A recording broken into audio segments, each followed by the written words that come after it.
What I Saw in America by G.K. Chesterton, narrated by Gary Williams.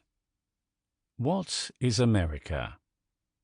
I have never managed to lose my old conviction that travel narrows the mind. At least, a man must make a double effort of moral humility and imaginative energy to prevent it from narrowing his mind. Indeed, there is something touching and even tragic about the thoughtless tourist who might have stayed at home, loving Laplanders, embracing Chinamen and clasping Patagonians to his heart in Hampstead or Surbiton, but for his blind and suicidal impulse to go and see what they looked like.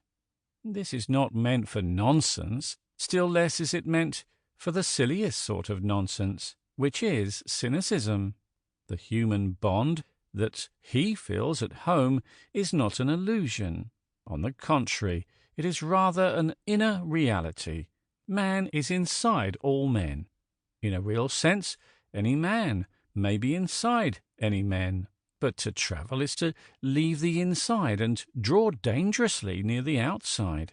So long as he thought of men in the abstract, like naked toiling figures in some classic frieze, merely as those who labour and love their children and die, he was thinking the fundamental truth about them.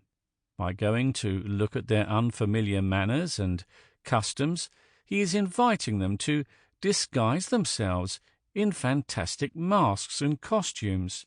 Many modern internationalists talk as if men are different nationalities, had only to meet and mix and understand each other. In reality, that is the moment of supreme danger, the moment when they meet. We might shiver at the old euphemism by which a meeting meant a duel.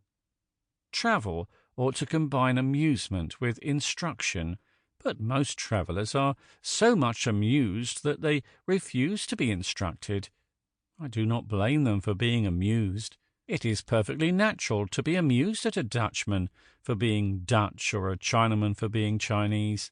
Where they are wrong is that they take their own amusement seriously. They base on it their serious ideas of international instruction.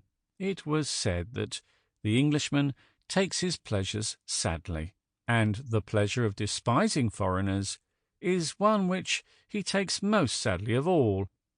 He comes to scoff and does not remain to pray. Sample complete. Ready to continue?